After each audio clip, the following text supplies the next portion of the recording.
Bismillahirrahmanirrahim. Assalamualaikum warahmatullahi wabarakatuh.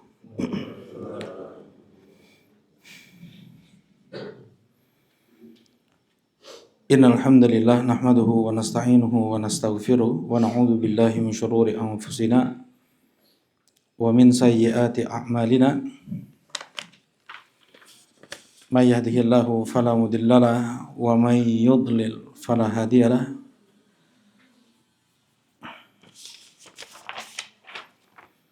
Asyhadu an la ilaha illallah wahdahu la syarikalah wa asyhadu anna Muhammadan abduhu wa rasuluh sallallahu alaihi wa ala alihi wa sahbihi wa sallama tasliman katsira amma ba'd. Qala Allah ta'ala fil Qur'anil Karim, ya ayyuhalladzina amanu taqullaha wal tanzur nafsum ma qaddamat lighad wattaqullaha innallaha khabirum bima ta'malun. Alhamdulillah, kita bersyukur dengan kita muji Allah Subhanahu wa taala yang mutlak karena limpahan nikmat, rahmat dan ihsannya. Di pagi ini kembali Allah mudahkan kita untuk duduk bermajlis beribadah di rumahnya. Karunia nikmat terbesar yang Allah berikan kepada seorang hamba dengan dimudahkannya dia untuk beribadah. Berapa banyak manusia Allah sesatkan mereka dengan kesyirikan, dengan kekufuran, dengan kebencian terhadap Islam. Allah hinakan mereka dengan kemaksiatan. Allah mudahkan mereka untuk bermaksiat. Allah persulit mereka untuk beribadah. Seperti itu kebanyakan manusia. Dan Allah pilih di antara hamba-hambanya mana yang Allah mudahkan untuk beribadah. Anugerah, karunia yang Allah berikan kepada siapa yang Allah kehendaki. Innaka la tahdi man ahbabta walakinallaha yahdi man yasha. Sesungguhnya engkau, ya Muhammad, tidak bisa memberi hidayah kepada siapa yang kau cintai. Allah Subhanahu wa taala memberi hidayah kepada siapa yang Allah kehendaki. Bahkan dari karib kerabat Nabi Muhammad sallallahu alaihi wasallam saja tidak semuanya Allah pilih menjadi orang Islam. Jangankan ibadah, orang Islam saja tidak Allah kasih. Islam saja tidak Allah kasih.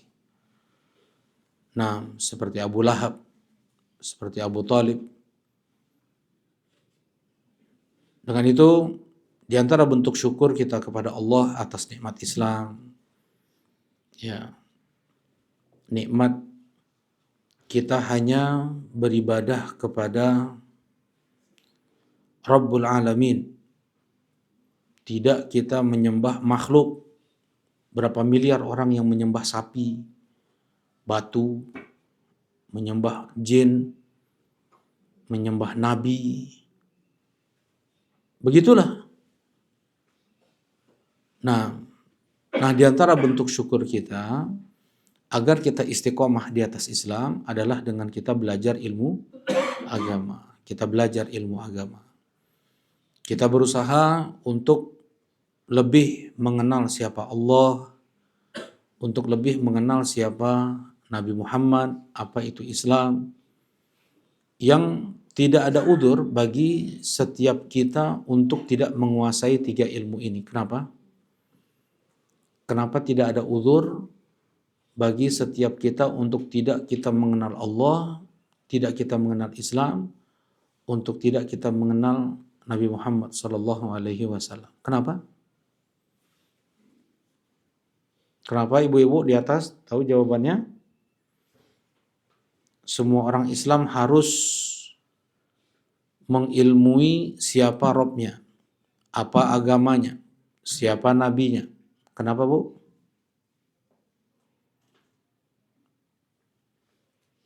Kenapa, Kang?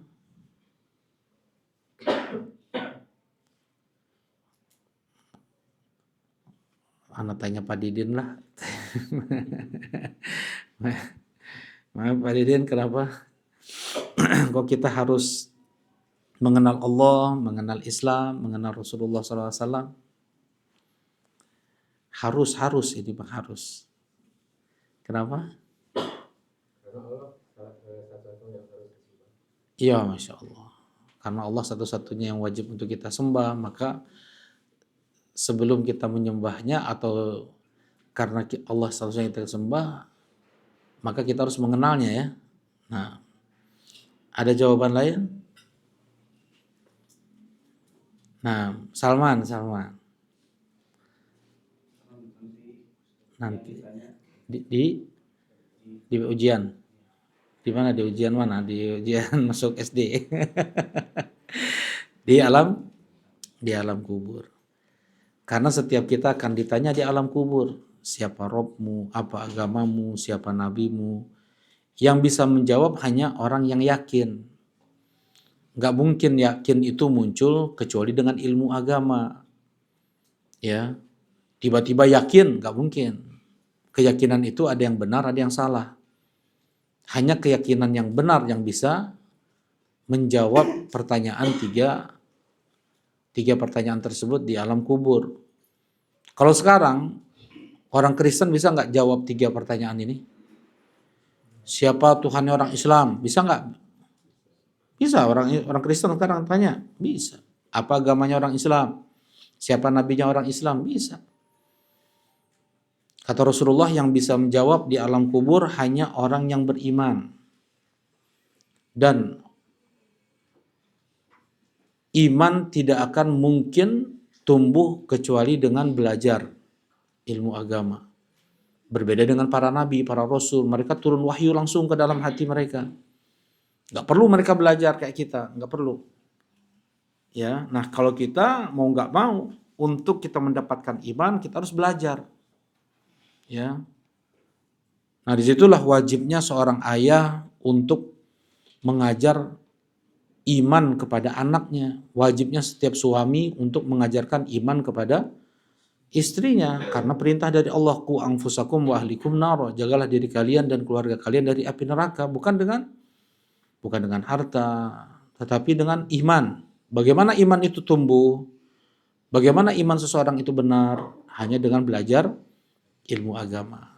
Ya, jadi thalabul ilm fardhah, belajar ilmu agama itu wajib bagi setiap muslim, wajib. Nggak bisa dia membedakan mana yang halal, mana yang haram. Berapa banyak orang sekarang mengira suatu perkara itu adalah mubah, hal itu lumrah, lazim, atau boleh sah-sah saja. Padahal itu adalah dosa besar, padahal itu adalah haram. Pacaran misalnya, bersentuhan dengan lawan jenis. Kepala seseorang ditusuk dengan jarum itu lebih ringan daripada dia menyentuh wanita yang bukan mahram. Ya. Sebagian orang merasa berzina aja perkara yang lazim, yang lumrah, yang biasa saja.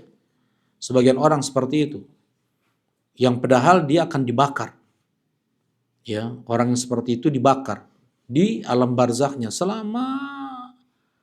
atau sampai hari kiamat. Selama dia di alam barzakh sampai hari kiamat. Satu kali aja, jangan kan berkali-kali, sekali aja. Ya, ancamannya dia dibakar di dalam gentong. Ya, sampai hari kiamat. Banyak orang mengira perkara-perkara itu boleh sah-sah saja. Kenapa? Karena kebodohan. Orang tuanya tidak mengajarkan itu kepada dia. Atau si anak ini dia gak mau belajar ilmu agama. Kemudian kalau tidak tahu tidak dihitung dosa. Enggak, tetap. Kenapa gak belajar? Riba, pinjol-pinjol. Ya, pinjol-pinjol itu. Perang dengan Allah. Ya, dia akan dimasukkan ke sungai dari darah, dilempari mukanya, ya, dengan batu-batu oleh para malaikat. Perang dengan Allah di dunia. Nah, yang pinjol tuh, yang kredit-kredit, asal mulanya bagaimana? Kebodohan. Si suami nggak mengajarkan kepada istrinya, ayah nggak mengajarkan kepada anaknya. Para khotib-khotib Jumat tidak mengajarkan itu kepada warganya. Pernah dengar nggak ada khotib yang mengharamkan musik? Ada pernah dengar? Nggak ada. Ada pernah dengar khotib Jumat mengharamkan rokok? Mana lagi gudut kene, ya. Nah seperti itu. Terkadang dari sisi ulamanya yang dianggap ulamanya, yang dianggap ustadznya saja seperti itu coba. Ya. Nah disinilah wajib bagi setiap muslim dan muslimah kata Rasulullah untuk belajar ilmu agama. Talabul ilmi fardhatun ala kulli muslim wa muslimah. Belajar ilmu agama itu wajib bagi setiap muslim dan muslimah. Sebagian istri merasa dia kemauannya harus dituruti, dan dia tidak memberikan hak suami, nggak patuh sama suami, berani melawan, berani mengangkat suara. Kenapa? Karena kebodohan. Bagaimana seorang suami dia harus tunduk sama suaminya lebih daripada pada ayahnya lagi? Kenapa? Nikah begitu aja, nggak belajar. Ya, pernikahan itu ibadah dalam Islam, harus dipelajari. Apa saja hak suami, apa saja hak istri. Ya. Terjadi kekacauan dalam rumah tangga, kenapa? Karena kebodohan dalam hal syariat. Ada suami nggak mau kerja juga. Ada istri nggak mau patuh juga. Ya karena itu. Ya, hukum menikah itu haram kalau seandainya si suami dia tidak bisa memberi nafkah, makan, pakaian, tempat tinggal. Ya. Nah, dia harus puasa tuh. Nggak boleh nikah. Barakallahu fikum. Intinya terjadi banyak kemaksiatan, kemungkaran, bahkan tingkat kesyirikan dan kekufuran karena sebab apa? Karena sebab kebodohan, kejahilan. Asalnya tidak tahu. Ya. Kemudian dia menikmati kejahilan tersebut sampai matinya seperti itu. Ya, naudzubillah. Nah, alhamdulillah ya, mudah-mudahan dengan dimudahkannya kita untuk belajar ilmu agama sebagai petanda Allah menginginkan kebaikan untuk kita. Allahumma amin ya rabb. Dan Allah berikan kita keistiqomahan sampai kita bertemu Allah Subhanahu wa taala. Allahumma amin ya rabb.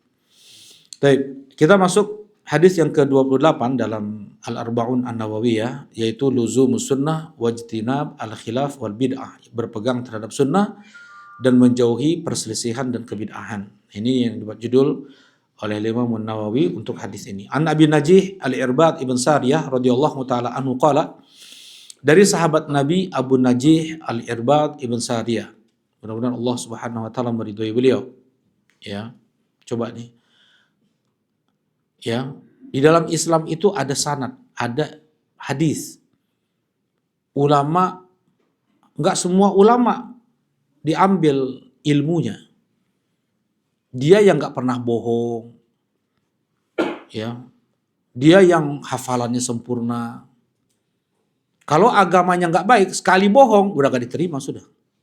Ya. Jangankan seperti itu, mereka dulu ya makan di pinggir jalan aja udah sebagian udah nggak, ini ulamanya nggak menjaga kehormatan dirinya dulu, ya. Terus misalnya nggak pakai serban, nggak pakai peci keluar. Nah ini nggak bisa nih pakai. Itu mereka yang meriwayatkan hadis Nabi SAW ketat, ya, dipilih-pilih. Nah, terjaga Islam itu diantaranya karena sebab ada ulama-ulama hadis namanya. Ulama-ulama hadis yaitu ulama-ulama yang meriwayatkan hadis, yang baik agama mereka dan kuat IQ mereka ini. Hafalan mereka tuh kuat. Kalau 100 hadis mereka punya, benarnya cuma 65, nggak dipakai tuh. Nggak, oh ini banyak salahnya nih. Dia harus yang salahnya cuma 5, 10, bolehlah. Tapi kalau salahnya sampai 40 sampai 35 udah nggak dipakai. Salahnya itu ya masih lebih banyak lagi salah benarnya daripada salahnya, masih lebih banyak. Itu pun nggak dipakai dalam Islam. Ya. Jadi betul-betul dipilah siapa ulama yang pantas untuk meriwayatkan hadis Nabi sallallahu alaihi wasallam biar nggak salah-salah. Ya. Nah, berbeda dengan agama Yahudi, agama Kristen, baru dicatat Injil saja itu setelah berapa ratus tahun meninggalnya Nabi Isa. Dan kalau kita lihat Injil, isinya apa? Kayak hadis. Ya, Nabi Isa pergi ke sini, Nabi Isa makan ini. Nggak ada kayak gitu dalam Al-Quran. Al-Quran Allah bilang kayak ini, seperti ini. Kan jelas Allah Subhanahu Wa Taala berbicara. Kalau kita baca hadis, nah Rasulullah SAW pergi dengan para sahabat beliau ke kuburan, kan gitu. Nah seperti itulah Injil. Kebanyakannya. Ya. Dan tidak ada sanadnya. Tidak ada sanadnya, Pak. Sanad itu apa? Rantai perawi ya. Tidak ada rantai perawinya. Siapa yang meriwayatkan nggak tahu. Ada Paulus namanya. Asalnya pembunuh orang-orang pengikut Nabi Isa. Kemudian dikatakan tobat, namanya Paulus ini ya. Kemudian dikatakan tobat, pembunuh, tobat, jadi rasul. Coba. Jadi ajengan. Ucapannya kemudian diikuti oleh pengikut Nabi Isa. Banyak penyimpangan di sana. Coba. Ya, seperti itu mereka. Nah dalam Islam nggak semua. Misalnya ulama ini pernah bohong aja sekali, udah nggak diterima. Kayak misalnya Tola al-Badru alaina. Pernah dengar Tola al-Badru alaina? Tola al-Badru alaina min thaniyatil wada' wajaba syukru alaina mada'a lillahi da'. Pernah kita dengar ya? Ya, itu sanadnya terputus. Sanadnya terputus, tidak benar itu datangnya dari Nabi Muhammad Sallallahu Alaihi Wasallam. Maksudnya Rasulullah SAW betul Rasulullah disambut, tapi dengan tidak dengan rebana, kemudian sambil dinyanyikan kayak gitu, enggak. Ya, baik. Nah, jadi di antara sebab terselamatkannya Islam ini, sebab ya yang menyelamatkan Allah, yang menjaga agama ini siapa? Allah. Inna nahnu nazzalna dzikra wa inna lahu lahafizun. Di antara sebab yang menyelamatkan agama ini adalah para ulama-ulama hadis. Ya, yang betul-betul menjaga hadis yang sahih. Ya. Ada hadis dhaif. Banyak sekarang ini disebar-sebar apalagi media sosial tuh. Ya, tukang tahu bikin hadis tentang tahu, tukang daging apa? Tukang kopi, ya benar. Tukang kopi ada tukang kopi bikin hadis tentang kopi, siapa yang mati di dalamnya ada kopi masuk surga, atau coba kayak gitu gimana? Diterima weh. Jadi banyak kedai kopi. Ya. Bukan karena itu juga sebabnya memang kopi Masya Allah ya. Nah, di antara nikmat yang Allah berikan kepada kita adalah apa? Kopi ya. Tapi jangan dibikin apa? Hadis-hadis palsu, nggak boleh. Rasulullah berkata, "Man ta'ammada 'alayya kadziban falyatabawa maq'adahu minan nar." Siapa yang sengaja berdusta atas namaku, maka persiapkanlah tempat duduknya di neraka. Inna kadziban 'alayya laisa kakadzibin 'ala ahad, man kadzaba 'alayya yalijin nar. Sesungguhnya berdusta atas namaku tidak sama seperti seseorang berdusta atas nama orang lain. Siapa yang berdusta atas namaku dia masuk neraka. Itu kata Rasulullah SAW. Karena kalau seorang dia berusaha selama Nabi SAW berarti dia sudah membuat syariat, ya enggak? Karena apa yang diucapkan oleh Nabi itu adalah wahyu dari Allah Subhanahu Wa Taala. Jadi jangan sembarangan. Ini kata Rasulullah, ini kata Nabi, padahal enggak, itu bahaya. Ya, berarti dia berdusta atas nama Allah. Ya, sebagian ulama yang bikin hadis palsu itu kafir. Ya, karena dia berani membuat syariat. Jadinya apa coba Islam kalau ada syariat-syariat palsu kayak gitu kayak orang Kristen jadinya. Ya, beribadah mereka itu tanpa ada panduan dalil. Sebenarnya mereka ini ada sholat nggak? Orang Kristen itu disyariatkan untuk sholat, untuk sujud dan ruku dalam Al-Quran disebutkan seperti itu. Nabi Isa alaihi salatu wassalam diperintahkan oleh Allah mengeluarkan zakat, diperintahkan oleh Allah untuk sholat, wa ausani nah, gimana sebelumnya? Taib. Inni Abdullahi ataniyal kitab wa ja'alani nabiyya wa ja'alani mubarakan aina ma kuntu wa ausani bis salati waz zakati ma dumtu hayya. Aku diberi wasiat oleh Allah untuk menegakkan salat, menunaikan zakat. Tuhan salat. Kalau yang namanya Tuhan itu beribadah atau diibadahi? Diibadahi. Jadi Tuhan kudu salat tuh. Anu salat mah berarti kan bukan Tuhan ya. Dia menyembah siapa jadinya? Ya enggak? Nah, Nabi Isa itu diperintahkan oleh Allah untuk sholat, untuk menunaikan zakat, untuk ruku dan sujud. Seperti itu dalam ayat yang lain. Mereka sekarang sholat enggak? Enggak ada sholat. Nyanyi, nyanyi. Ya, seperti itu. Ya. Nah, Islam bisa seperti itu. Islam bisa seperti itu kalau seandainya hanya mengikuti sahur keterangan, sahur ustadz, sahur ajengan tanpa mana dalilnya. Dalilnya harus yang sahih. Benar nggak itu dalilnya? Jangan pakai dalil yang dhaif. Ya, zikir harus joget-joget maka masuk surga. Terus kumaha? Zikir joget-joget. Pakai lampu disco, campur baur laki-laki perempuan, bari ngudut, bari nginum. Aduh. Pakai nama Islam, ada sholawatan aja cukup. Kemudian pakai nama Islam. Ya. Nah, seperti itulah Islam yang kekristen-kristenan. Islam yang ke Yahudi-Yahudian. Karena Rasulullah sendiri yang mengatakan la tattabi'un nasarana man kana qablakum shibran bi shibrin wa dhira'an bi dhira'.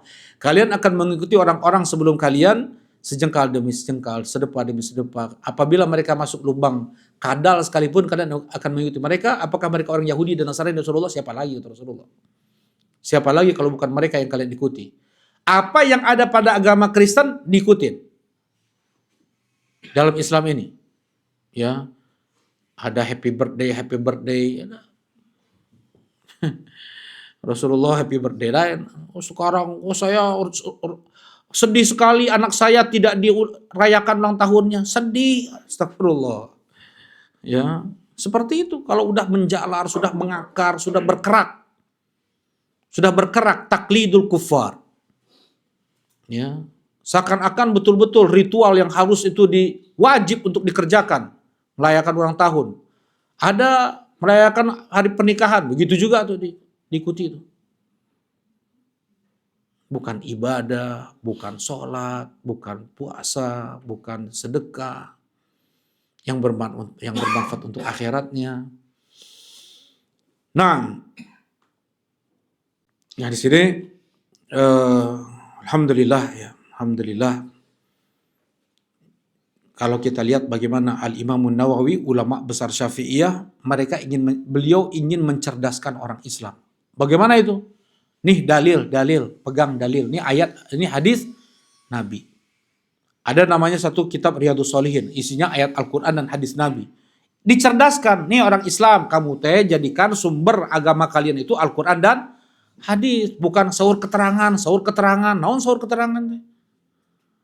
Keterangan naon? Nggak ada dalilnya lagi. Nggak boleh yang berkurban mah dimakan ikut makan daging kurbannya. Tuh di kampung-kampung sebagian kayak gitu, di Nagreg, di Cianjur, duka di dia mah. Orang yang berkurban tidak boleh makan daging kurbannya. Kita minta, dari mana Bapak dapat itu? Sahur keterangan cenah. Sahur keterangan kumaha? Di Al-Qur'an aja perintah untuk orang yang berkurban makan daging kurbannya. Coba gimana? Ya, nah jadi harus cerdik ya. Bagaimana mereka para ulama dulu membawa orang Islam itu biar cerdas. Bagaimana mereka beragama itu nggak taklid, nggak kumaha ajengan, enggak. Mana hadisnya, mana ayatnya, seperti itu jelas. Ya. Dan dalam belajar ilmu agama, Dalam belajar ilmu, kalau kita mau ke dokter, kalau kita sakit ke toko material kita datang. Enggak kan? Kita datang ke dokter, bahkan dokter pun kita pilih-pilih tuh. Dokter yang mana, spesialis, kan gitu. Nah begitu juga belajar ilmu agama nggak sembarang orang, ya eh,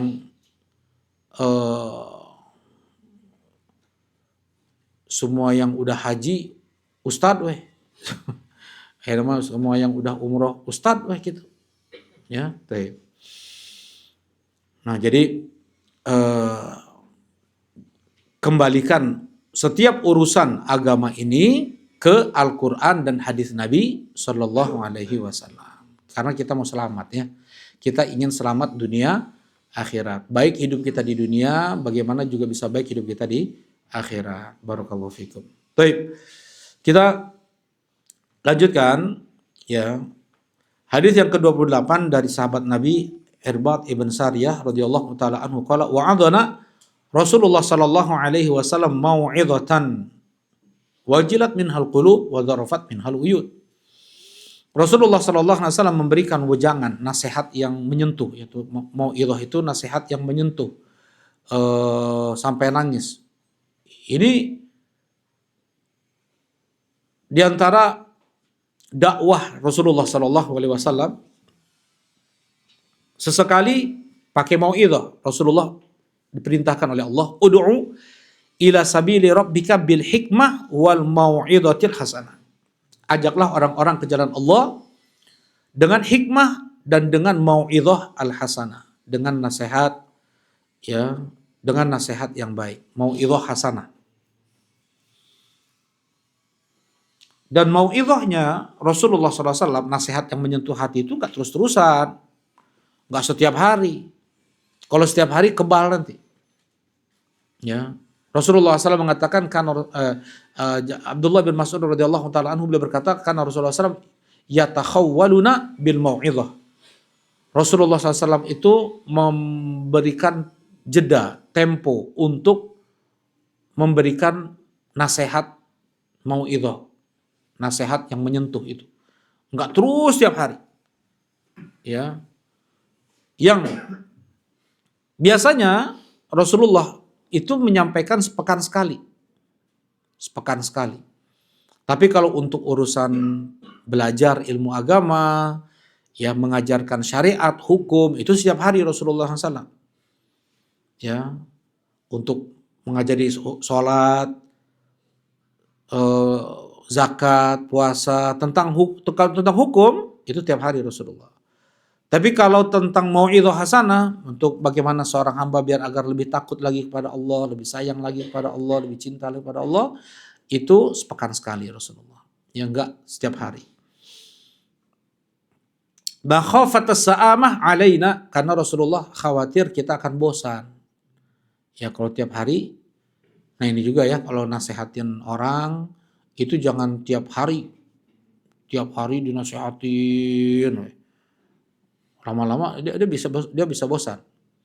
Ya, bahkan ya sepekan sekali atau kita lihat ada waktu yang tepat, nah kita nasehatin di sana. Ya, terkadang bukan orang jauh ya. Terkadang bukan orang jauh, maksudnya adik kita terkadang ya ada sebagian dia punya saudara ya seperti itu. Maksudnya nggak perhatian sama orang tua, dicuekin orang tua padahal orang tua sedang sakit. Ya udah nggak bisa lagi jalan orang tua di kasur aja, ya udah tua umurnya, ibunya udah tua, anaknya mah jalan-jalan, nggak peduli, rumah hanya untuk tempat nyimpan barang aja, terus tidur, rumah teh tidur makan, dahar jeung ulin, ya gitu. Perlu dinasihatin nggak anak kayak gini? Nggak peduli dia sama bapaknya, nggak peduli dia sama ibunya. Ya, dia main sama teman-temannya terus. Padahal satu-satunya anak yang masih tinggal sama orang tuanya ya dia. Ya. Nah, perlu diingatkan, perlu dinasehati. Tapi kalau tiap hari dinasehati anak ini, mental nanti. Nah, cari waktu yang tepat, kadang sepekan sekali ada di telepon. Perhatikan orang tua. Ya. Nah, ya seperti itu. Ada kan? Ya. Nah, saudara baru dapat kabar kemarin. Jadi kayak gitu, aneh ingatkan. Ya, sebagian orang, sebagian anak dia nggak peduli sama orang tuanya, durhaka sama orang tuanya. Tuh. Nah ini mauidhah namanya. Mauidhah itu nasihat yang menyentuh hati. Ya, kasih sekali. Maksudnya ada rasa takut, ada rasa harap. Ada rasa takut, ada rasa harap. Yang dengan itu wajilat minhal qulub, membuat hati kami bergetar. Takut. Wa dzarafat minhal uyun, membuat kami menangis, nangis. Ya, mendengar nasihat Rasulullah itu nangis para sahabat. Fakulna ya Rasulullah ka'annaha mau'idatun muwaddi'in fa'ausina. Kemudian kami katakan, ya Rasulullah, seakan-akan ini adalah nasihat perpisahan. Tolong beri kami wasiat. Kan biasanya kalau perpisahan mah wasiatnya mengena ya. Kita pun kalau seandainya pun mau berpisah, mau kayak gini, apa namanya? Tentunya ada nasihat, ada ucapan-ucapan yang itu mengena lah, ya. Bahkan Rasulullah SAW sebelum sholat pernah mengatakan, "Shollu sholatal muwaddi'."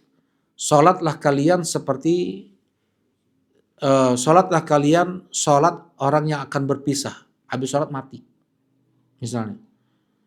Dikasih kesempatan lagi, apa yang mau kau lakukan? Sholatnya enggak. Habis sholat mati ya. Iya.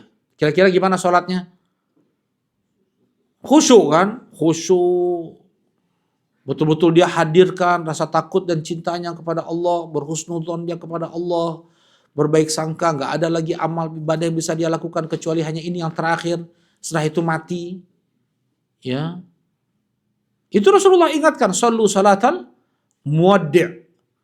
Ya, sholatlah kalian seperti kalian akan berpisah. Ya, nah gitu juga. Kata sahabat ini, ya Rasulullah seakan-akan nasihat perpisahan. Seakan-akan nasihat perpisahan. Memang ada ya Rasulullah SAW mengatakan kepada para sahabat, la'alli la'alqakum ba'da amikum hadha. Mungkin bisa jadi aku nggak bertemu lagi sekalian setelah tahun ini. Ya, ketika haji, namanya haji wada, itu haji perpisahan. Kenapa dibilang haji wada, haji perpisahan? Karena ketika Arafah, Rasulullah dalam khutbahnya bilang seperti itu. Bisa jadi aku tidak lagi bertemu kalian setelah tahun ini. Ya, nah begitu juga ada kalimat-kalimat dari Nabi SAW yang menunjukkan nggak lama lagi umur Rasulullah SAW. Maka annaha mau'idhatun muwaddi', seakan-akan ini adalah nasihat perpisahan. Fa'ausina, berikanlah kami wasiat ya Rasulullah. Kalau seandainya ini nasihat perpisahan, tolong beri kami wasiat ya Rasulullah. Ini berarti wasiatnya luar biasa nih. Ya, wasiat sebelum Rasulullah meninggal. Wasiat yang harus kita jadikan prinsip hidup agar baik dunia dan akhirat kita. Ya, qala usikum bitaqwallah. Kata Rasulullah SAW yang pertama, aku wasiatkan kepada kalian jaga ketakwaan kepada Allah. Apa itu takwa? Nah, takwa adalah menjalankan perintah Allah, menjauhi larangan Allah. Menjalankan perintah. Apa perintah Allah? Kerjakan. Apa larangan Allah? Tinggalkan. Bisa nggak kita untuk menjalankan perintah Allah kalau kita nggak belajar apa saja perintah Allah? Nggak mungkin bisa. Bisa nggak kita menjauhi apa yang dilarang oleh Allah kalau kita tidak belajar apa saja yang dilarang oleh Allah? Ya nggak bisa. Apalagi di zaman sekarang. Ya, betul-betul samar ya. Yang hak itu dibungkus dengan kebatilan, yang batil dibungkus dengan kebenaran. Ya, kalau nggak belajar ilmu agama nggak bisa. Nah, jual beli, sebagian orang jual beli di sana ada ketidakjelasan, ada penipuan, ada riba, ya, seperti itu. Nah, takwa, kenapa sih, apa spesialnya takwa ini? Ini nasihat Allah juga ya. Allah Subhanahu wa taala berfirman, "Walaqad wasaynal ladzina utul kitaba min qablikum wa iyyakum an ittaqullah." Kami telah wasiatkan kepada ahlul kitab sebelum kalian dan kami telah wasiatkan kepada kalian agar kalian bertakwa kepada Allah. Kami telah wasiatkan kepada ahlul kitab kepada sebelum kalian. Dan aku wasiatkan kepada kalian, itu kata Allah Subhanahu wa taala, agar kalian jaga ketakwaan. Takwa itu kalau dalam bahasa ini ya, bahasa kita, bahasa apa namanya? Bahasa lepasnya artinya ini kalau kita jalan becek teh jalan teh. Becek. Ya. Malah agak banjir-banjir sedikit lah. Apa yang kita lakukan? Kita angkat celana kita sedikit kan? Kita angkat celana kita sedikit-sedikit, cari tempat-tempat yang agak tinggi kan gitu. Itu namanya takwa. Itu namanya takwa. Berhati-hati agar tidak kotor, agar tidak terkena basah. Ya. Nah, sebagian orang dia nggak berhati-hati. Kagok edan. Sebagian sampai apa? Udah basah kan? Ya udah. Seperti itu. Geus tos kapameng, tanggung. Ya. Nah, dia tidak bertakwa tuh. Nah, yang namanya takwa tuh dia mencari-cari jalan biar selamat. Ya. Nah, itu takwa. Kalau secara bahasa kitanya seperti itu. Ya. Kalau secara istilahnya tadi, menjalankan perintah Allah dan menjauhi larangan Allah dan berhati-hati. Berhati-hati. Kadang kita share, dapat video, dapat apa kita share. Oh, di sana mungkin ada gambar wanita, di sana ada musik, di sana ada yang, nah itu berhati-hati, jangan kita share itu. Kita berhati-hati. Namanya itu takwa. Ketika kita mengurungkan niat kita untuk tidak men-share yang seperti itu, kita sudah menjaga ketakwaan namanya. Ya. Kalau orang yang nggak bertakwa, asal dia abaikan musiknya, kumaha abaikan musiknya. Ya, udah jaga aja, kasih tahu aja dengan lisan, hati-hati kayak gitu. Ya. Nah, ini usikum bitaqwallah. Kenapa? Karena surga Allah sudah dipersiapkan untuk yang bertakwa. Ya, uiddat wasari'u ila maghfiratin min rabbikum wa jannatin arduha samawati wal ard uiddat lil muttaqin. Bersegeralah kalian untuk mendapatkan ampunan dari Allah dan surga yang luasnya seluas langit-langit dan bumi yang Allah persiapkan untuk orang yang bertakwa. Ya. Kemudian takwa menyebabkan atau takwa menjadi sebab tergugurkan dosa seorang hamba di surat Al-Anfal. Gimana nih?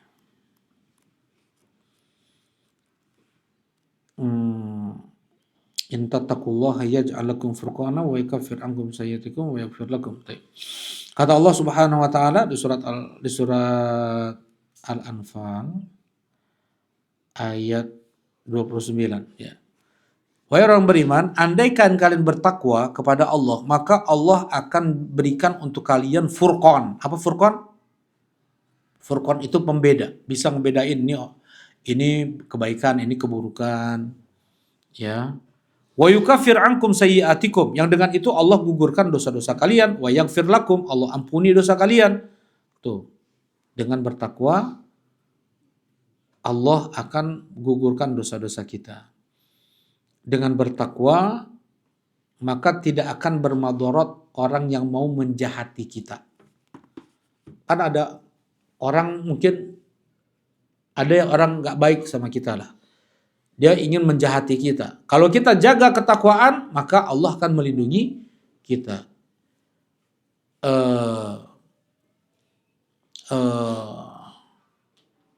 Gimana ayatnya? Intattaqu intasbiru apa? La yadurukum kaiduhum intasbiru wa tattaqu la yadurukum kaiduhum syai'a. Apabila kalian bersabar dan bertakwa, maka tidak akan bermadarat tipu daya mereka itu kepada kalian. Intattaqu wa tasbiru. Andaikan kalian bertakwa dan sabar, maka mereka tidak akan bisa memberikan mara bahaya tersebut kepada kalian. Ya. Nah, jadi semakin seseorang dekat dengan Allah, maka Allah akan melindungi dia. Bagaimana bisa dekat dengan Allah? Dengan bertakwa. Ya. Berarti kan kalau kita bertakwa, jalankan perintah Allah, menjauhi larangan Allah, kita mencari wajah Allah. Kita ingin riya nih sama Allah nih. Kita ingin dilihat oleh Allah nih. Ya. Bagaimana cara kita ingin dilihat oleh Allah? Perintah Allah kerjakan. Larangan Allah tinggalkan. Nah, Allah pun senang dengan kita. Ihfadillah yahfadka. Jagalah olehmu agama Allah, maka Allah akan menjagamu. Baik. Nah, usikum bitaqwallah. Ini yang pertama. Ini wasiat terbaik ya. Wasiat terbaik. Ya, kalau kita diminta nasihat, ini yang pertama kali kita sampaikan. Jaga ketakwaan kepada Allah. Kemudian yang berikutnya adalah wasam'i wat ta'ah. Wasiat yang kedua adalah mendengar dan patuh. Wa in ta'ammaru 'alaikum 'abdun. Sekalipun yang menjadi pemimpin kalian adalah budak. Budak boleh nggak jadi presiden? Budak boleh nggak jadi presiden? Budak nggak boleh. Bang Abu Baga, kenapa nggak boleh? Kenapa budak nggak boleh jadi? Nah, dia tidak memiliki apapun ya. Dia nggak memiliki tubuh dia. Dia tidak memiliki pakaian yang nempel di tubuhnya. Dia budak. Dia dimiliki oleh orang lain. Jadi beli budak itu kayak kita beli embe, ya kita beli sapi misalnya kayak gimana. Ini jago, ini bukannya untuk disembelihnya, bukan. Bagaimana ini bisa bantu, apa bisanya dia? Budak ini jagonya apa? Bisanya apa? Kalau seandainya bisa dagang, lebih mahal nih. Kalau budak ini bisa memproduksi, lebih mahal dia. Kalau nggak bisa apa-apa, lebih murah. Nah kayak gitu, itu jual beli budak. Ya, jadi nggak punya apa-apa, dia nggak memiliki apapun budak ini. Ya, nah kalau si budak ini dia ternyata cerdik, ya, bukan cerdik, licik, bukan cerdik. Kecerdasan yang digunakan untuk kebaikan namanya kecerdikan. Kecerdasan yang digunakan untuk kejahatan namanya kelicikan. Itu bedanya ya. Ya, cerdik dan licik. Nah, ini licik nih. Bukan cerdas, bukan cerdik, dia licik. Dia cerdik, dia cerdik lagi. Dia punya kecerdasan untuk bikin ini asosiasi budak, serikat budak. Ya, kamu jadi ini, nanti tewak presidennya di dia kurang kieu. Misalnya, itu kudeta tuh, jadi itu kudeta berhasil dan dia pintar untuk membuat menjalankan kenegaraan tuh.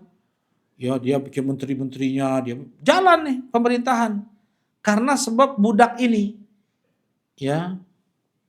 Nah, kata Rasulullah SAW, sekalipun yang menjadi pemimpin kalian adalah seorang budak, bahkan kata Rasulullah dalam riwayat yang lain, seorang budak hitam dari negeri Habasyah, mujadda'un atraf. Kadang budak itu diazab, ya, disiksa oleh orang jahat. Tuannya jahat, dipotong hidungnya, dipotong telinganya. Ada sebagian jahat, majikan itu dulu itu, ya. Kata Rasul, walaupun terpotong hidungnya, terpotong telinganya. Kalau anak punya teman orang Somalia. Ya, orang Somalia. Oh, subhanallah. Jarang yang kita lihat utuh tuh. Jarang yang kita lihat utuh tubuhnya. Di Somalia nih. Somalia itu nggak ada orang kafir ya, semuanya orang Islam. Ya, temannya kalau ngaku, anak dapat teman anaknya orang Somalia, teman karibnya sendiri kalau ngaku dia udah nggak mau berislam lagi, langsung dibunuh sendiri sama temannya. Di sana nggak ada orang kafir, cuman ya kayak gitu, nggak sholat, tapi orang Islam. Ya, pasar bebas masih ada, udah ada negaranya belum? Nggak ada negara itu. Setiap ada presiden seminggu mati, ya 2 minggu mati. Ya, Somalia orangnya Rambo, apa namanya? Amerika itu menang di film Rambo aja. Di Vietnam kalah, Di Somalia dijadiin kayak ikan. Tahu orang kalau tukang mancing kan dimasukin apa tuh namanya di insangnya kayak gitu ya. Nah, kayak tentara Amerika dibikin itu sama orang Somalia. Dimasukin rantai ke sini, ke mulutnya, tarik, habis Amerika di Somalia. Seperti itu katanya. Menangnya hanya di film Rambo aja gitu katanya. Ya, jadi kayak gini ya. Somalia itu jarang anak lihat orang teman anak utuh itu jarang.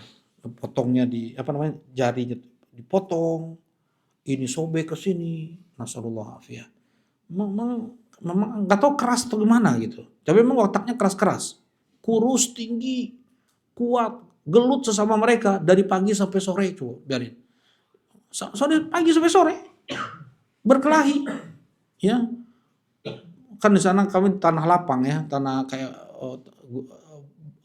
batu gitu, kayak gurun, bukan gurun juga, tanah batu lah, ya berkelahi dari pagi sampai sore,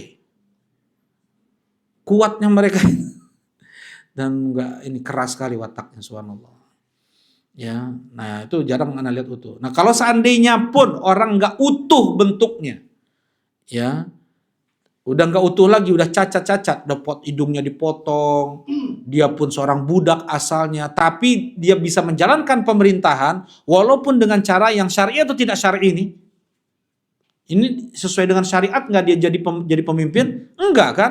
Mengkudeta nggak dengan cara syariat, nggak boleh mengkudeta, itu nggak boleh. Apa kata Rasulullah? Kalian dengar dan patuhi pemimpin kalian. Ini dalilnya. Misalnya di negeri kita di Indonesia, dengan cara yang syar'i nggak sesuai dengan syariat, nggak terjadinya terwujudnya presiden, tidak dengan cara yang syar'i. Suara orang Kristen sama nggak dengan orang Islam? Suara pemabok, pezina kayak gitu sama nggak dengan ulama? Enggak, maksudnya di Indonesia dengan adanya demokrasi. Dengan adanya demokrasi, orang Kristen sama orang Islam sama nggak? Sama. Ya, orang jahat sama orang baik sama nggak? Sama. Laki-laki perempuan sama nggak? Sama. Dalam Islam beda semua itu. Dalam Islam beda. Satu orang Islam nggak sama dengan berpuluh miliar kafir. Nggak sama. Ya. Hal yastawil ladzina ya'lamuna wal ladzina la ya'lamun, kata Allah Subhanahu wa taala. Apakah sama orang yang berilmu dengan yang enggak berilmu? Enggak perlu jawab, maksudnya jelas enggak sama. Kata maksudnya itu Allah enggak menjawabnya karena memang udah enggak perlu dijawab karena itu udah jelas jawabannya. Hal ya apa namanya? Muslimin akal mujrimin. Apakah kami akan samakan? Apakah kami akan samakan orang muslim dengan orang jahat? Terus apa lagi? Afaman kana mu'minan kaman kana fasiqa? Apakah orang beriman sama dengan orang fasik? Beda. Allah mengatakan ini beda, ini beda, ini beda. Ya. Berarti sesuai dengan syariat enggak terjadinya presiden di negeri kita? Enggak sesuai syariat. Enggak tidak apa namanya? Tidak sesuai syariat. Tetapi kalau terjadi pemerintahan, terjadi pemimpin dengan cara seperti itu, wajib gak kita untuk patuh? Wajib kita untuk patuh. Mana dalilnya? Nih dalilnya nih. Ini dalilnya nih. Ya, walaupun budak dia mengkudeta, kemudian dia menjadi pemimpin, maka wajib kata Rasulullah untuk kalian dengar dan patuhi pemimpin kalian itu, walaupun pemimpin kalian seorang budak. Ya.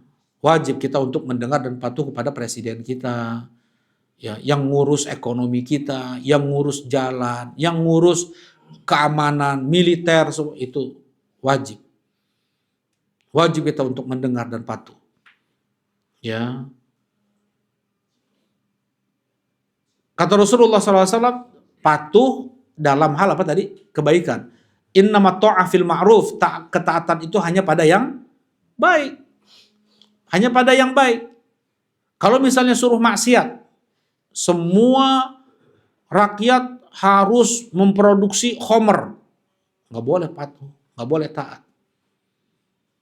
Ya, tidak boleh lagi ada sholat, tidak boleh lagi ada jumatan, oh nggak boleh patuh. Jelas itu? Di setiap rumah harus ada salib. Oh, nggak boleh patuh. Kata Rasulullah SAW, la ta'ata li makhlukin fi ma'siyati khaliq, tidak ada ketaatan kepada makhluk di saat itu memaksiati Allah. Ya, dan ketaatan kepada pemimpin itu yang tidak menyelisih Al-Quran dan Sunnah, dan yang tidak menyelisih Al-Quran dan Sunnah, dan itu tidak ada dalilnya. Tidak ada dalilnya. Seperti KTP, ada nggak dalilnya? Kalian harus pakai KTP, ada dalam Al-Quran? Nggak ada. Surat nikah, ada. Surat-surat rumah, tanah, nggak ada kan? Ada ya, seperti itulah. Kemudian lampu merah, marka-marka jalan, itu apa namanya? Ada nggak itu semua dalam Al-Quran dan Sunnah? Nggak ada. Tapi ada nggak kemaslahatannya? Ada. Wajib kita untuk taat. Kalau misalnya pemerintah bilang wajib untuk sholat berjamaah bagi laki-laki Islam, berarti apa? Nggak perlu perintah dari pemimpin pun, sudah ada perintah dari Allah dan Rasulnya. Ya, sudah ada perintah dari Allah dan Rasulnya.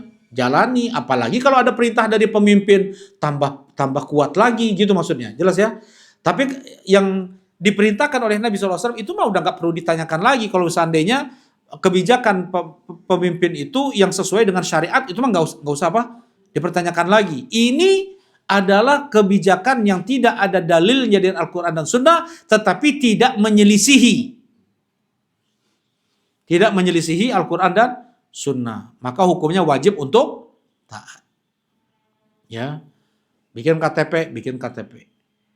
Ya, kemudian apalagi tadi ada surat nikah, ada surat, itu semua ada maslahatnya.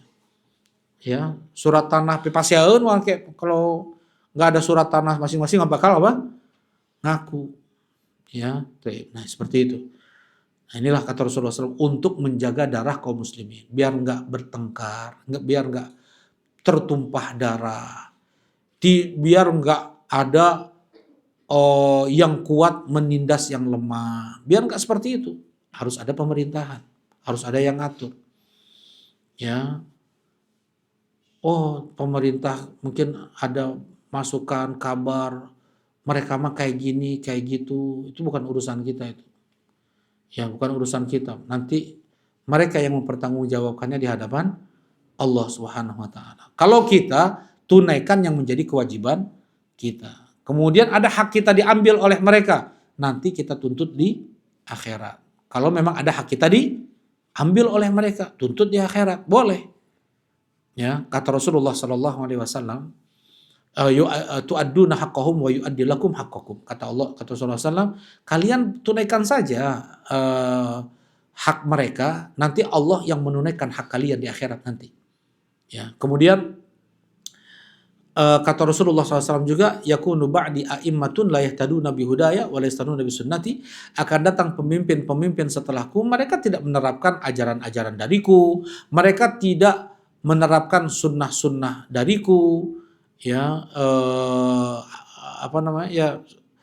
ajaran-ajaran dariku, ya tuntunan-tuntunanku nggak diterapkan. Apa yang datang dari Islam nggak diterapkan, bikin sendiri. Ya, kemudian apa?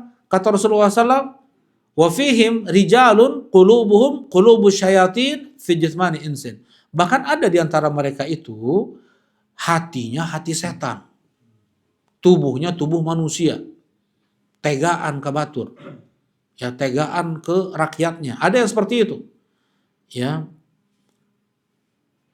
apa yang harus kami lakukan ya Rasulullah andaikan kami bertemu dengan pemimpin yang seperti itu? Apa kata Rasulullah? Tasma' wa tuti' wa in duriba dhahruk wa ukhidha malu. Kalian tetap dengar dan patuhi pemimpin kalian tersebut walaupun punggung kalian dipukul oleh mereka, walaupun harta kalian dirampas oleh mereka. Itu kedzaliman bukan? Kedzaliman. Nanti pokoknya mah kita jangan sampai menjadi orang yang menzalimi. Kalau kita menjadi orang yang dizalimi, itu banyak tabungan kita nanti di akhirat. Nggak ada yang tidak tertunaikan. Seperak, 2 perak akan ditunaikan. Ya, akan ditunaikan. Nah, itu kata Rasulullah, walaupun punggung kalian dipukul, walaupun harta kalian dirampas oleh mereka, kalian dengar dan patuhi pemimpin kalian. Kenapa? Untuk menjaga darah. Jangan sampai mereka kemasukan naonnya, kemudian pakai tank ngebunuhin, ya kayak di Suriah, Bashar Assad. Ya, demo rakyatnya, dilawan sama presidennya, dihabisin berapa juta orang mati. Nah, zalim mereka itu zalim. Bashar Assad itu zalim ya. Bahkan Muammar Gaddafi itu zalim luar biasa, jahat. Ya. Tetapi di saat mereka ada, di pemerintahan mereka ada, itu masjid masih buka, rumah sakit masih ada, sekolah-sekolah masih berlangsung, pasar masih buka, apotek aya kene, ya. Ketika itu terjadi, semua tutup. Jangankan obat ya, makanan aja nggak ada. Ya, nah itulah untuk menjaga darah kaum muslimin. Jadi dengar, patuhi pemimpin kalian. Ya, dalam hal yang apa tadi? Dalam kebaikan, dalam yang ma'ruf, dalam kebaikan taati. Ya, kalau seandainya itu maksiat, nyuruh untuk maksiat, jangan kita taati. Nah ini diantara wasiat Nabi Shallallahu Alaihi Wasallam. Ya, karena Rasulullah itu sayang sama kita. Jangan sampai terbunuh atau terbuang darah kaum muslimin percuma. Ya, karena muslim itu lebih mulia daripada Masjidil Haram, daripada Hajarul Aswad. Baik, kita baca lagi. Fa innahu may ya'ish minkum fasayara ikhtilafan katsira. Ya. Kata Rasulullah sallallahu alaihi wasallam, siapa di antara kalian yang diberi umur panjang, maka dia akan melihat perselisihan umat yang sangat banyak. Sekarang kita ngelihat banyak nggak partai Islam? Kelompok-kelompok, golongan, ormas-ormas Islam banyak nggak? Mereka tuh sama atau berbeda-beda? Berbeda-beda, makanya beda partai. Mun sama masa partai. Kalau sama mah satu golongan, satu kelompok, satu ormas. Karena mereka itu bermacam-macam. Itu baru di Indonesia tuh. Baru di Indonesia, belum di Mesir, belum di Yaman, belum di Libya, belum macam-macam. Ya, kata Rasulullah SAW nih, siapa yang kalian diberi umur panjang, setelah Rasulullah meninggal, nggak ada kayak gini, nggak ada. Satu, Islam tuh satu. Atau Islam macam-macam, ada partai-partainya di zaman Rasulullah Islam. Enggak kan? Cuma satu. Nah, ketika Rasulullah sudah meninggal, nah udah mulai nanti macam-macam datang. Kelompok ini, kelompok itu, golongan ini, golongan itu, ormas ini, ormas itu, partai ini, partai itu. Ini kata Rasulullah nih. Ini Rasulullah yang menyampaikan akan banyak perpecahan. Nah, apa solusinya? Ada dua. Bagaimana kita mau selamat dari perpecahan tersebut, perselisihan tersebut? Ada dua. Nah, yang pertama, fa'alaikum bisunnati. Yang pertama adalah berpegang teguhlah kalian dengan sunnahku. Berpegang teguhlah kalian dengan sunnahku. Ya, apa sunnah itu apa? Ajaran Nabi Muhammad. Islamnya Rasulullah SAW. Jadi kayak gimana Islamnya Rasulullah, gimana agamanya Rasulullah, ibadahnya, akidahnya, seperti itu yang kita tempuh. Ya. Berpeganglah kalian dengan sunnahku dan sunnah para khulafa rasyidin dan ajaran para khulafa rasyidin. Siapa khulafa rasyidin? Abu Bakar, Umar, Utsman dan Ali, ada 4 ya. Sebagian ulama memasukkan juga Hasan ya. Kata Rasulullah SAW, khilafatun nubuwah salasuna sanah. Khilafah kenabian itu ada 30 tahun. Abu Bakar 2 tahun.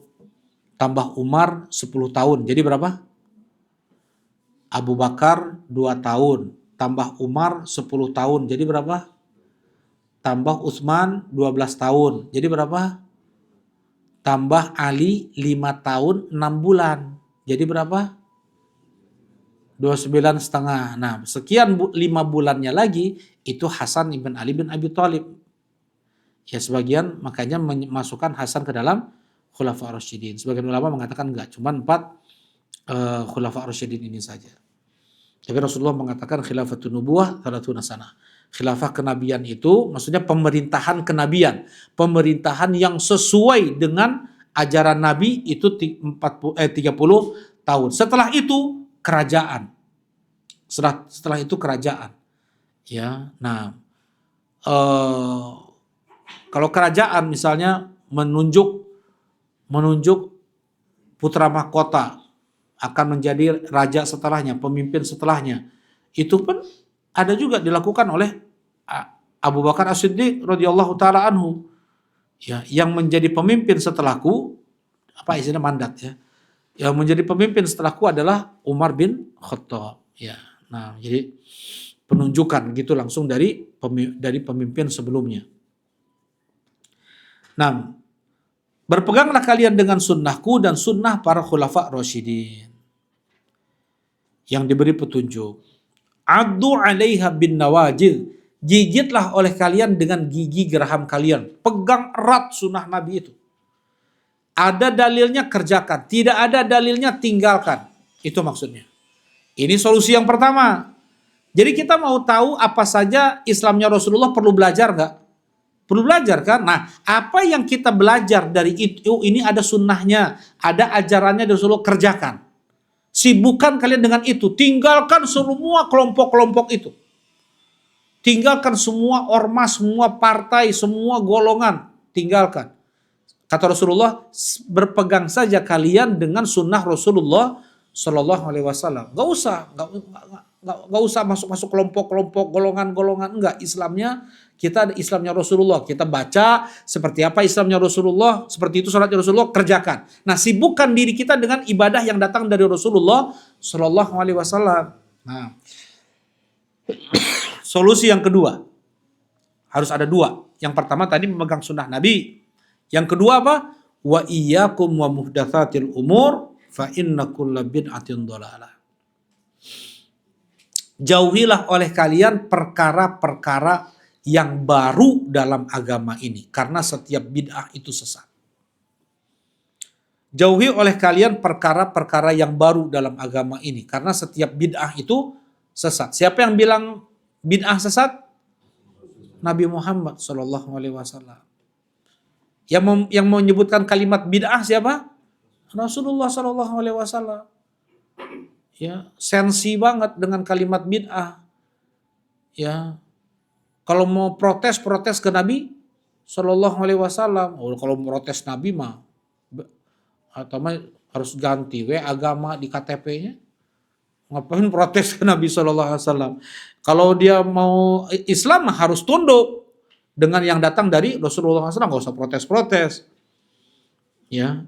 Wa iyyakum muhdatsatil umur fa inna kulla muhdatsatin bid'ah. Jauhilah oleh kalian perkara-perkara yang baru dalam agama, karena setiap perkara bid'ah itu adalah sesat, kata Nabi SAW.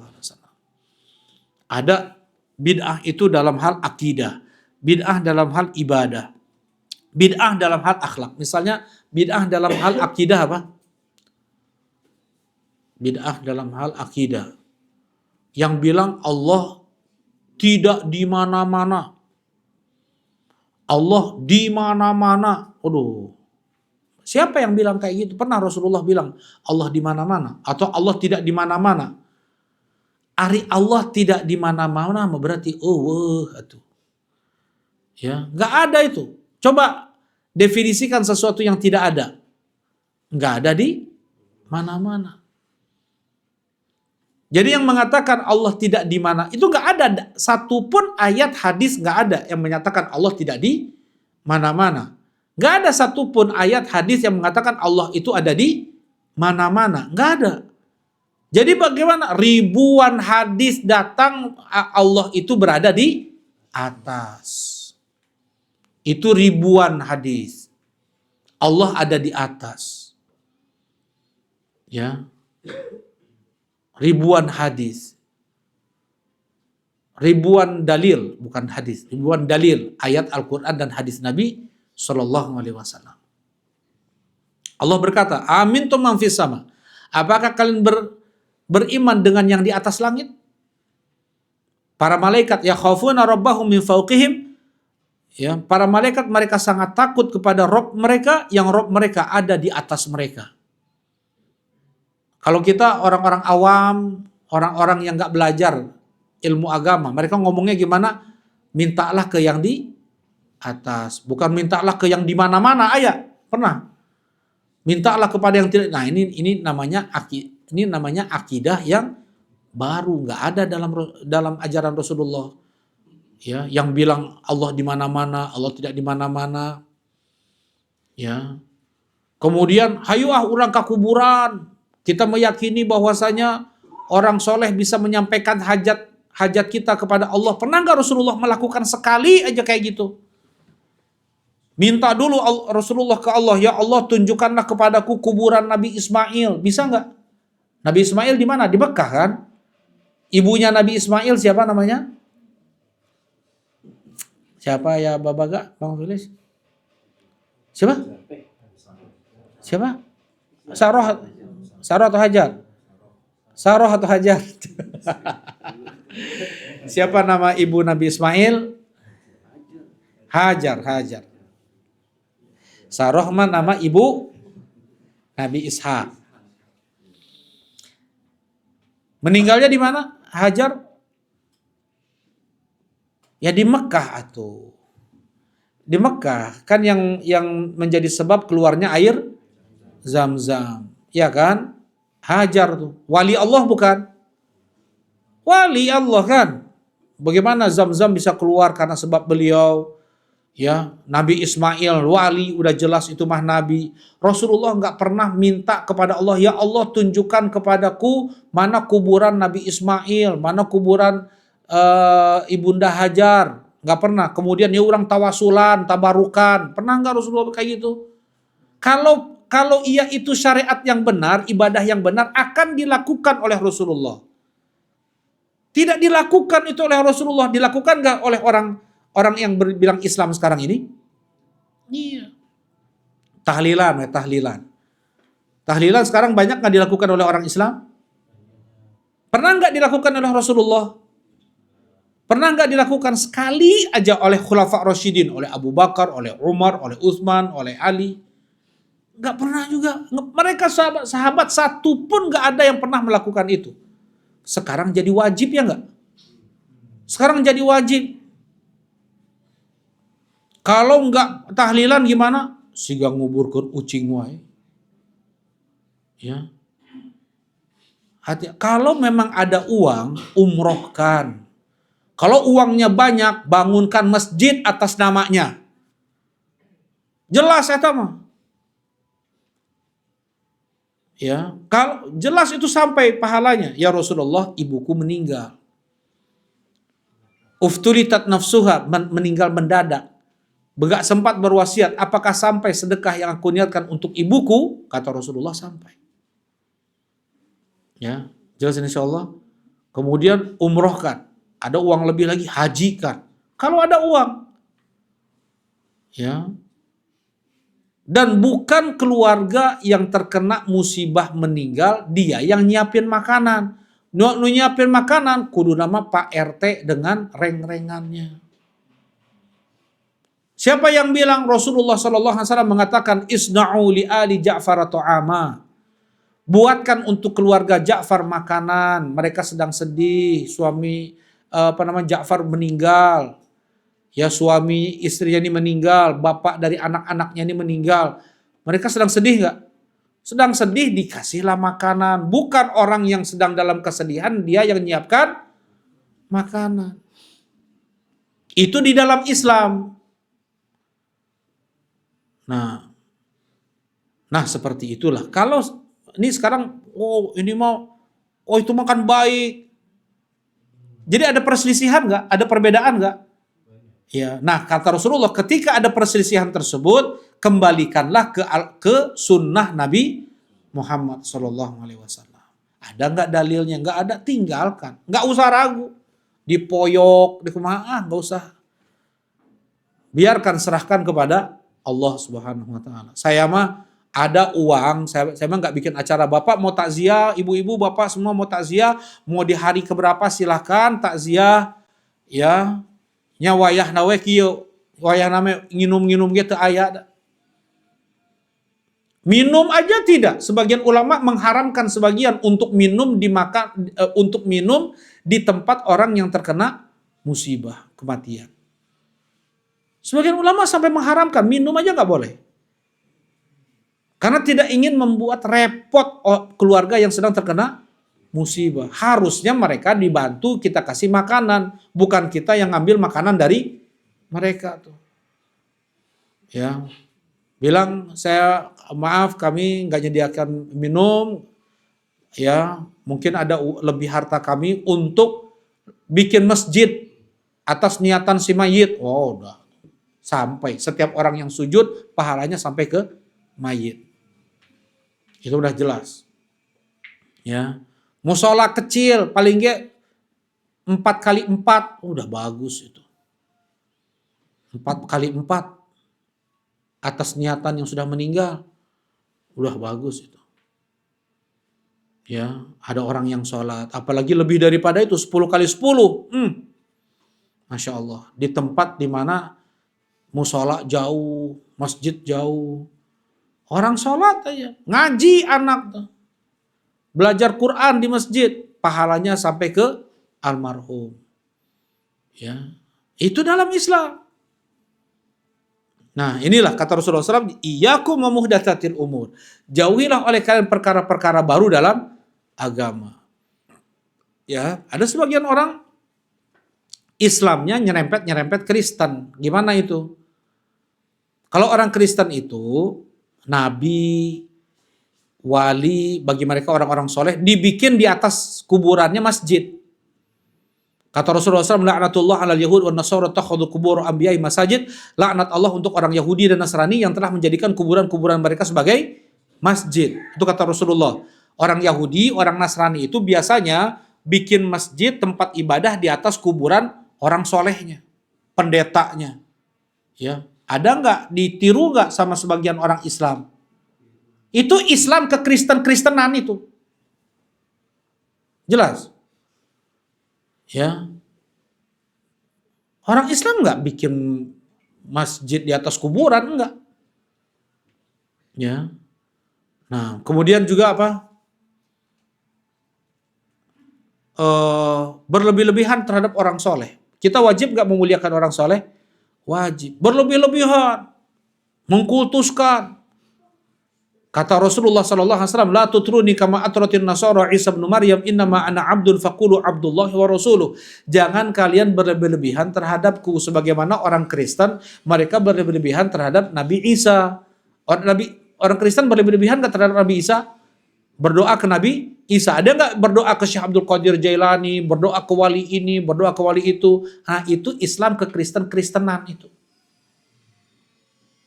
Ya. Nah kita ini harusnya berislam dengan Islamnya siapa? Rasulullah Shallallahu Alaihi Wasallam. Kenapa? Kata Rasulullah, fa inna kulla bid'atin dhalalah. Karena semua yang bid'ah itu namanya sesat. Karena semua yang bid'ah itu sesat, kata Rasulullah SAW. Ada kok ulama yang bilang bid'ah hasanah? Yuk kita lihat. Apa sih kata bid'ah hasanah? Kata ulama, kita baca bid'ah hasanah ilmu nahu, ilmu tajwid, ilmu sorf, ilmu usul fikih, kutab, madrasah, pesantren. Nih, bid'ah hasanah, mikrofon. Ya, bukan pesawat. Jadi kayak gini, bid'ah hasanah itu adalah sarana untuk kita beribadah. Sarana untuk kita bisa memahami Al-Quran dan Sunnah apa? Ilmu nahu. Karena orang para sahabat udah banyak meninggal, orang-orang Arab udah tercampur bahasa mereka, udah mulai gak benar. Perlulah mereka membuat tata bahasa Arab, namanya ilmu nahu. Ya, kemudian ilmu sorf. Nggak ada Rasulullah belajar ilmu nahu, nggak ada. Itu ilmu yang baru semuanya. Ilmu usul fikih siapa yang pertama kali bikin? Pertama Imam Syafi'i. Nggak dikatakan bid'ah, itu namanya maslahah mursalah. Ya, namanya maslahah mursalah. Maslahat yang dilepaskan untuk kebaikan kita memahami agama dengan benar. Ya, pesantren-pesantren ada nggak di zaman Nabi? Nggak ada. Tetapi untuk memudahkan kaum muslimin belajar ilmu agama, madrasah-madrasah, Nggak ada di zaman Nabi. Tidak itu yang dikatakan bid'ah hasanah, bukan tujuannya, ya, tetapi sarana. Ini kayak mikrofon ini nih sarana, ya, sarana untuk kita belajar ilmu agama. Nggak harus pakai mikrofon kan? Nggak pakai mikrofon boleh. Cuman kalau seandainya pakai mikrofon, tercapek teing, ya. Ya. Nah, seperti itu contohnya. Ini namanya maslahah mursalah. Ada radio, ya, dipakai untuk menyampaikan ceramah, khutbah, itu boleh dalam Islam. Ya. Nah, yang dimaksud oleh Rasulullah setiap bid'ah itu sesat adalah dalam perkara ibadah, dalam perkara akidah, dalam perkara akhlak, itu. Yang namanya bid'ah sesat itu. Semua, jadi tujuannya ibadahnya yang tujuan itu kan ibadah. Ya, kalau sarana itu kan bukan tujuan. Iya enggak? Sarana itu kan buat tujuan. Nah, untuk sarana boleh kita berinovasi. Ya, sekarang ada Zoom, ada ini, ada itu, macam-macam lah untuk belajar ilmu agama. Boleh. Ya. Nah, jelas ini insyaallah ada dua berarti cara seseorang bisa selamat dari perselisihan. Apa itu? Yang pertama, berpegang teguh sunnah Nabi. Yang kedua apa? Meninggalkan kebid'ahan. Meninggalkan perkara baru dalam agama, ya. Baik. Silakan, mungkin ada yang mau ditanyakan. Ini kalau Anda berikan contoh panjang lagi, misalnya bisa aja bid'ah. Ini contohnya bid'ah, ya. Bid'ah dalam hal akidah. Oh, tadi udah deh contohnya bid'ah dalam akidah. Misalnya kayak tahlilan, ya. Itu ada nggak di zaman Rasulullah? Kan nggak ada. Untuk apa kita lakukan sekarang? Nggak usah kita lakukan sekarang. Emangnya Rasulullah nguburin istrinya 2 kayak kucing? Emangnya Rasulullah nguburin anaknya semua? Kan bahaya tuh ngomong kayak gitu, ya. Ya, kayak nguburin kucing aja, jangan kayak gitu ngomong, itu kasar itu. Itu secara tidak langsung dia menuduh Rasulullah Shallallahu Alaihi Wasallam, nuduh ke khulafa Rasyidin, nggak benar itu. Ya, hati-hati. Terkadang satu ucapan itu pertanggungjawabannya besar di sisi Allah Subhanahu Wa Taala. Ya, lakukan saja seperti yang dilakukan Rasulullah Shallallahu Alaihi Wasallam. Cukup mungkin, ya. Alhamdulillah, sallallahu alaihi wasallam. Assalamualaikum warahmatullahi wabarakatuh.